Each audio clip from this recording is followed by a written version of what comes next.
Here are the questions that have never been asked and that are not being asked in all the narratives we listen to on the war in Gaza. Who owns Palestine? Who are the Palestinians? Who are the Jews in Israel? There was no Middle East. What is the Balfour Declaration? Who started Hamas? And what will happen?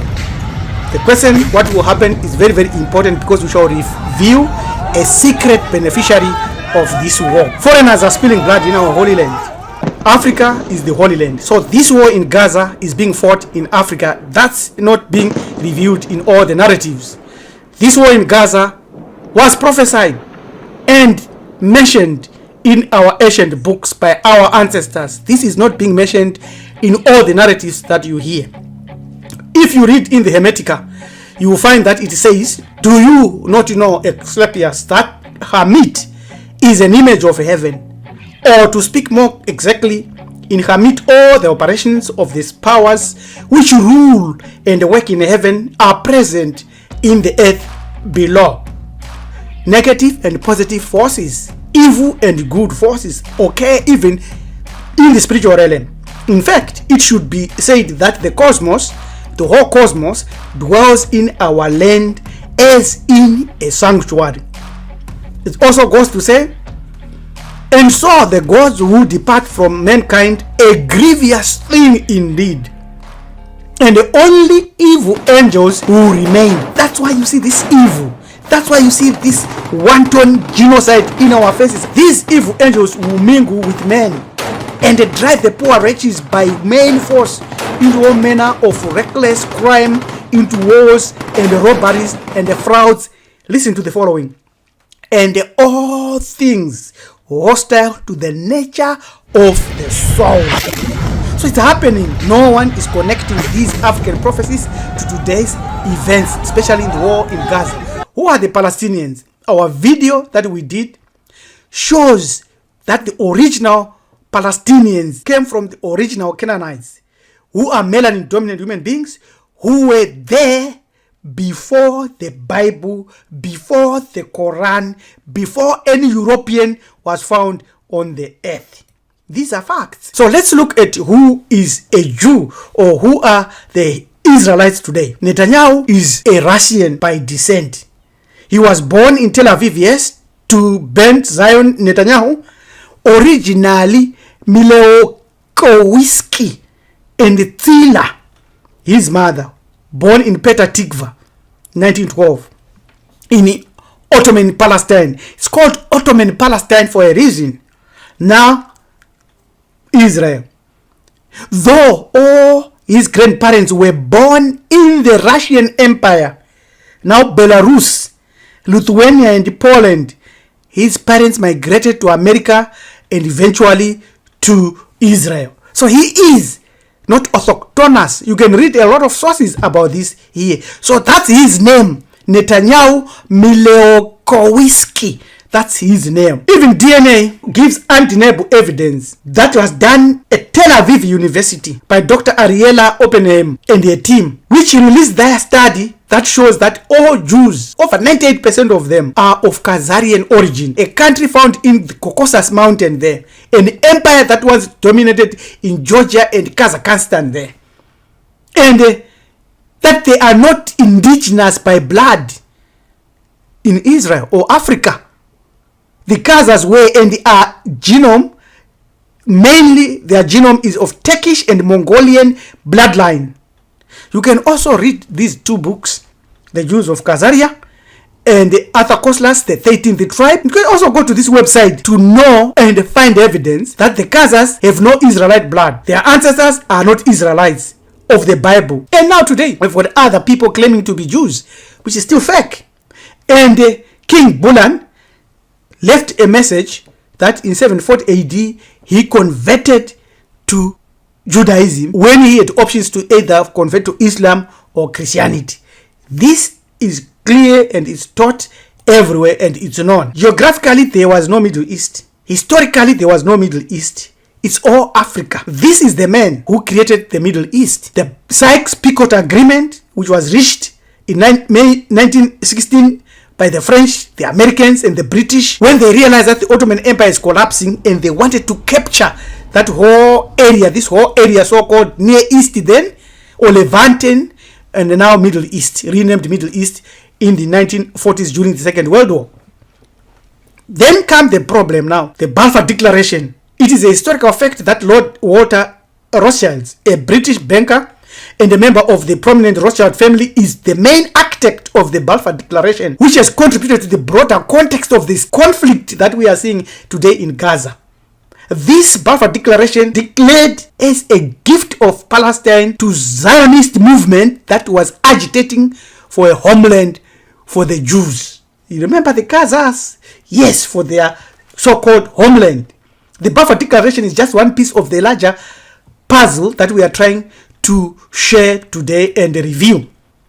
This is the summary of the whole puzzle shown here. The geographic origins of Europeans and Seljuk Turks, who are the same people today fighting in Gaza. Very, very important. These people, some came from the Scandinavia, from Europe, Ireland, England, Normandy, Germany, and eventually are facing the Seljuk Turks that became Muslims, the majority of them.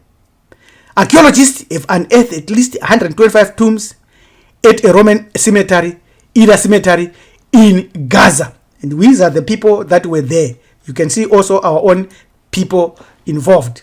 The current leadership in Israel may have known about the attack by Hamas because they created Hamas.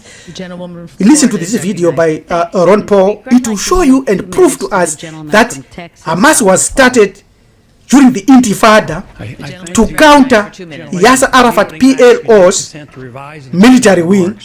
Without objection. At that time. Madam Speaker, I rise in opposition to this resolution, not because I am taking sides and picking who the bad guys are and who the good guys are, but I'm looking at this more from the angle of being a United States citizen, an American, and I think resolutions like this really do us great harm.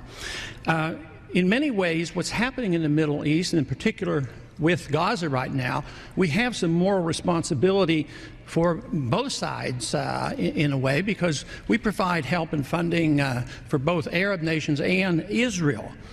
And so we definitely have a moral responsibility, and especially now today, the weapons being used to kill so many Palestinians are American weapons, and American funds essentially are being used for this. But there's a political liability which I think is something that we fail to look at, because too often there's so much blowback from our intervention in areas that we shouldn't be involved in. You know, Hamas, if you look at the history, you'll find out that Hamas was encouraged and really started by Israel, because they wanted Hamas to counteract Yasser Arafat. And you say, well, yeah, that was better then and served its purpose, but we didn't want Hamas to do this. So then we as Americans say, well, we have such a good system, we're going to impose this on the world. We're going to invade Iraq and teach people how to be Democrats. We want free elections. So we encourage the Palestinians to have a free election. They do, and they elect Hamas. So we first indirectly and directly through Israel help establish Hamas. Then we have election. Then Hamas becomes dominant, so we have to kill them. And we were contending with the Soviets. It was at that time our CIA thought it was good if we radicalized the Muslim world. So we financed the madrasa schools to radicalize the Muslims in order to compete with the Soviets. There's too much blowback. There's a lot of reasons why we should oppose this resolution. It is not in the interest of the United States. It's not in the interest of Israel either. Again, Gaza was known by our ancestors. It was named by our ancestors. We have Gaza Nkulu. We have Gaza. I have a Gazanian lineage myself. Gaza is mentioned for the first time in Hamitic annals in the record of the first campaign of Thutmose III, who looks like this, not like that, because they want to change history. This is fake. So, who is benefiting from this war in Gaza? It is the arms industry. This so-called military industrial complex is benefiting because it's now a $1 trillion industry, selling and funding both sides that are fighting and making money, and at the same time doing something more extraordinary that we shall review shortly. The historical distortionists also benefit a lot. We have already proved how they've done it by lying and writing lies, because history is written by the victors. Ask the question, who owns Gaza? They will tell you it's either Arabs or Israel. And they will never tell you that the original owner looked like this melanin dominant African or melanin dominant human being owns Gaza, because Gaza, as we have already shown, was named Gaza because there's also another Gaza where the pyramids are built.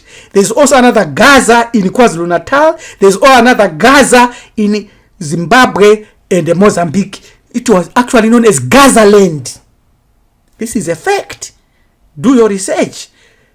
They call it Giza and so forth. That's a lie. It's Gaza. That's another term because S and Z are tangible. That's correct. And that's true. So historical distortionists are benefiting a lot. Now let's review the hidden top beneficiary, who is the cause of war, bloodshed, and death. In the Gnostic Gospels, the Gnostic library, from the Nag Hammadi library found in Africa, we learn of the Arachons, Chitauri, as revealed by Baba Credo Mutwa in many of his videos and books and interviews.